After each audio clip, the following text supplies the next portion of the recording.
Do you always seem to find yourself in the worst seat at the table? Bagging a healthy stack for the final table, and then moving to only see the chip leader is directly to your left. Let's take a look at the strategies you can employ to deal with these frustrating and complicated situations. Hey everyone, this is Kevin Rabichow, and today we're going to talk about playing against the chip leader.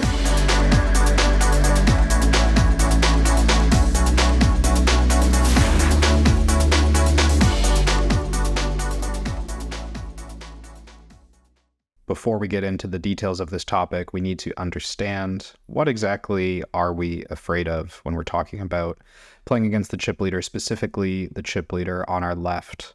I want to discuss how we can adjust our opening range to deal with that situation, and I also want to get to the topic of playing back at them or not playing back at them when they decide to 3-bet us.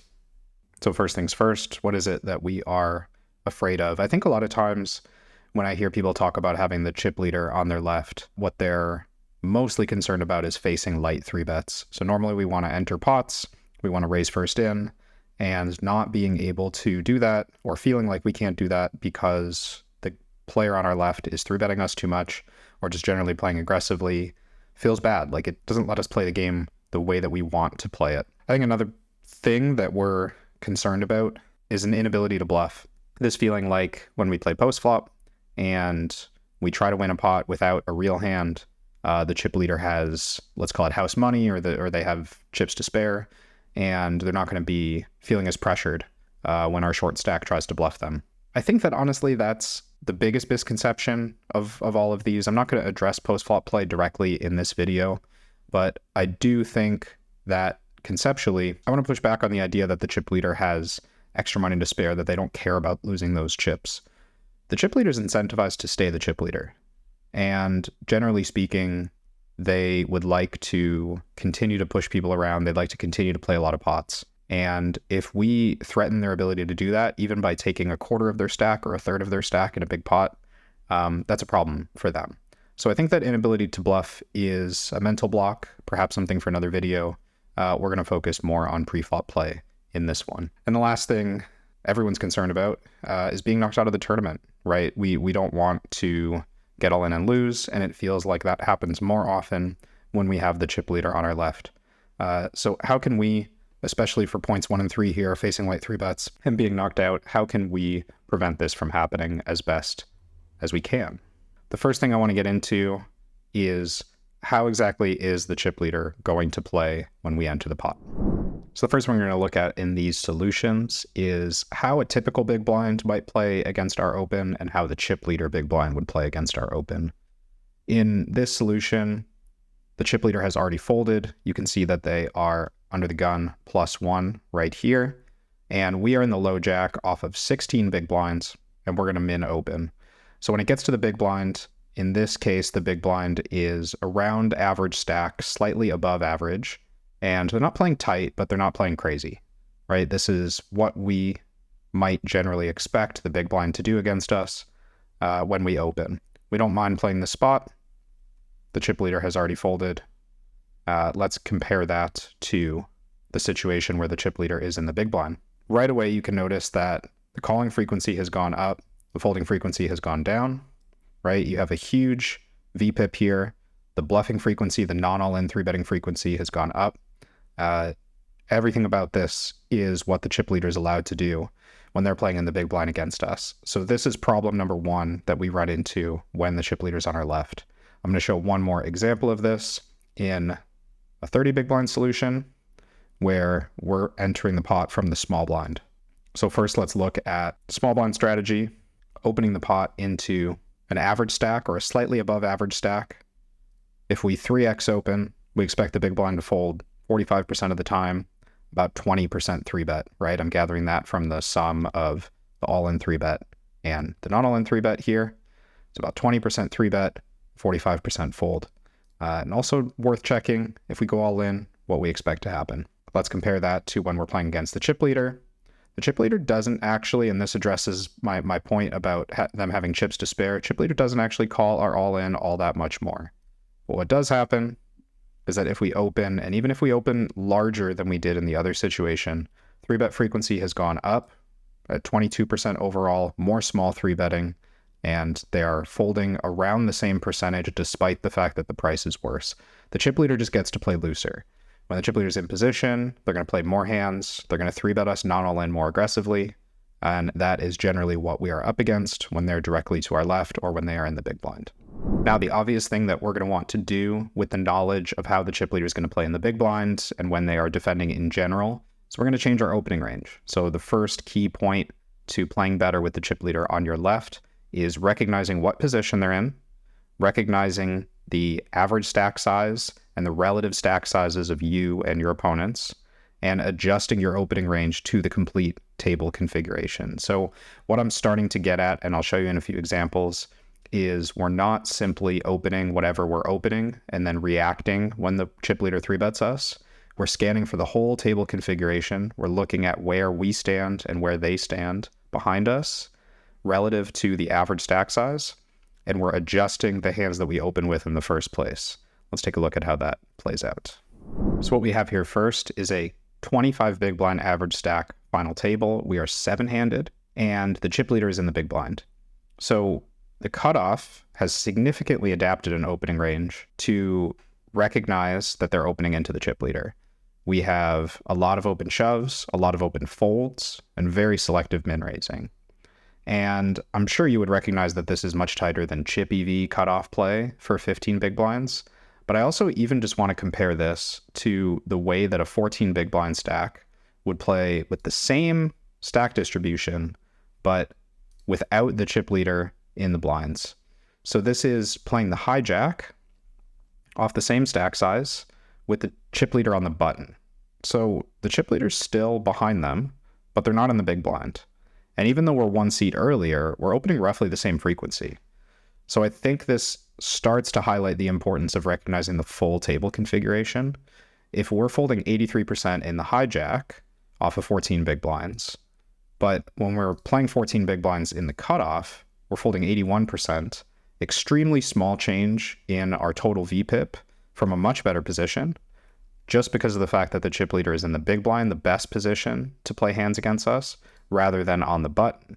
So they're still in position, but they don't have the best position. I think this is an important distinction to start with. I want to show one more instance of that same concept. Here we have the average stack. This is the same sim, by the way, with the chip leader in the big blind. Now we have an average stack opening from under the gun 7, 13.5% opening frequency. So a very, very tight opening frequency, recognizing that the small blind and the big blind are the two players at the table who have them covered. Let's contrast this to a 30 big blind stack, so second chip stack, opening from 1 seat over. And here we have a 19% opening frequency. So a 50% boost to the opening frequency here, roughly, only by moving over 1 seat. And I don't think that's simply because the low jack has 6 more big blinds. I think it's because there's a big shift here in who's behind and how much the stacks behind are threatening to this player. So this is the way we want to observe table layout when we're thinking about just our opening range. How much trouble can I get into with the players behind? Who is in the big blind? Who's on the button? Who's in the best position to play pots against me if I were to open? So in this last example, I want you to think about how relative positions will affect the opening range. We're going to look at this low jack player in 3 different solutions, all with the same stack distribution, but organized in different spots. And in the first one, we're going to look at the low jack opening into the chip leader.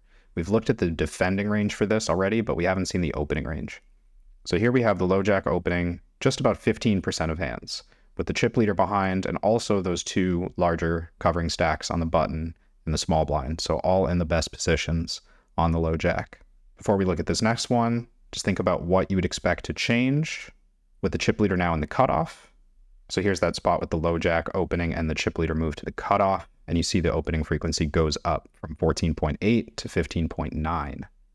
And the last one we're going to look at is the low jack opening with the chip leader already folded. Think about how you might change your range. You can see here just a small increase to 16.1. So checking through these solutions is going to help fine-tune your understanding of how big of a difference it really makes in a given spot, where the chip leader is, what position they're playing, what position you're in, and all of that information baked together. The idea here is that we're opening from the low jack, a relatively early position, and in all cases, we're opening into covering stacks. So none of these formations made a huge shift to what it is that we're dealing with, but the defending strategies, of course, are vastly different for where the chip leader is. So not every chip leader position is going to have a huge impact on your opening strategy. It's about the entire table layout, the relative stacks, and what we'll get to in a little bit, the bubble factors. So now that you understand how we want to think about adjusting our opening range to who's behind, we're still going to find ourselves in situations where we open and we get 3-bet by that chip leader or by the covering stack. So what do we do next? I want you to think about your intuition for what we should do when we're faced with a 3-bet from the chip leader compared to facing a 3-bet from an average stack. So if you opened your adjusted range and you got 3-bet by a average stack versus if you got 3-bet by the chip leader, who would you be inclined to continue more against? Would you be fighting back more against the chip leader, who's 3-betting aggressively? Would you be fighting back more against the average stack, who's playing the typical strategy? So the answer to the quiz is going to rely heavily on bubble factor, which I alluded to before. I want you to understand that these decisions are not as simple as facing a chip leader and deciding what to do against a chip leader. These are full table layout and prize pool considerations, and bubble factor is going to be a metric that takes into consideration a lot of the stuff that we've been talking about for the last little while. If we look at this symmetric sim, this is 9-handed, 30 big blinds effective. Everyone has the same bubble factor, 1.64, and the same risk premium, 12.2%. There's plenty of good content on the GTO Wizard YouTube channel and in the blogs explaining how all of this works if you want to know more about bubble factor. So starting from this one where we are symmetric, we're seeing under the gun +1 facing a 3-bet from the next seat over, and this is the continuing strategy. We're going to use this as a baseline for understanding how we would respond against an average stack. The first variation I want to look at is we're facing a 3-bet from 45 big blind stack, so one of the chip leaders at the table, although not the only chip leader. And right away, you can see perhaps a surprising result, which is that we are now folding 63.2%, which is significantly more than the 55% that we saw in the even stack solution. So what's going on here? Well, if we pop open the bubble factors, we can see that because of the total stack distribution, the risk premium between the two of us is 14.4%. The bubble factor is 1.81. So as a result, we are more risk averse in this stack layout. And even though it's the chip leader who's 3-betting us, who might even be 3-betting on us lighter than in other situations, we have a higher fold to 3-bet in this sim. In this variation, we're looking at one where our 30 big blind stack is actually slightly below average. So we're opening off of 30 big blinds from the same seat, and we're getting 3-bet by a 50 big blind stack from the next seat over. A bigger chip lead, we're below average. We would think that we would play the spot looser, but once again, we're playing the spot tighter than the spot where everyone was equal with 30 big blinds. So once again, why is that? If we look at the bubble factors here, we can see that our risk premium is higher at 12.9%, slightly higher, and the bubble factor is 1.7. So the takeaway here is to understand that we need to learn how the full table layout, how the prize pool, the number of players left, and all these other factors influences the risk premium for the spot, rather than thinking about the specific person who's 3-betting us, looking at it through this narrow lens of the chip leader being bullied and not wanting to get run over, wanting to play back at that person.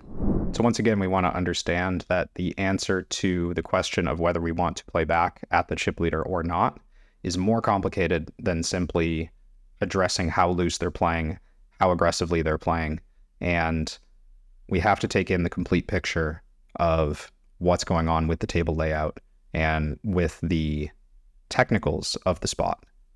The risk premiums are outside your control, which means we can't win every hand and we can't have every hand play out the way we want it to play. Sometimes avoiding conflict is part of a technical strategy that just makes sense for the structure of the spot. And maybe we are just supposed to get bluffed by the chip leader, and that's part of us playing well. Now, with that said, we also saw that the best counter strategies to a chip leader 3-bet, or just to 3-bets in general at final tables, is to play aggressively. So we're not playing back by calling and trying to outflop them. We're basically just playing back by controlling the pot size, and if we feel like we can enter the pot, entering it by committing our stack. Overall, the takeaways that I want you to get from this is we don't need to be a hero.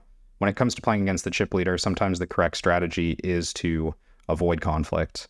And when you're looking at these spots, you want to evaluate the whole table configuration, determine your opening range, right? This is planning ahead so that we get into the pots with the right range. And when we're faced with those difficult decisions, we have a much easier time because of the fact that we've entered the pot selectively. When we do enter those pots, we want to play back aggressively or we want to fold. And folding can make us money in these situations. That's all for today's video. I hope you enjoyed. And if you do have any questions, please leave a comment below. Thanks for watching.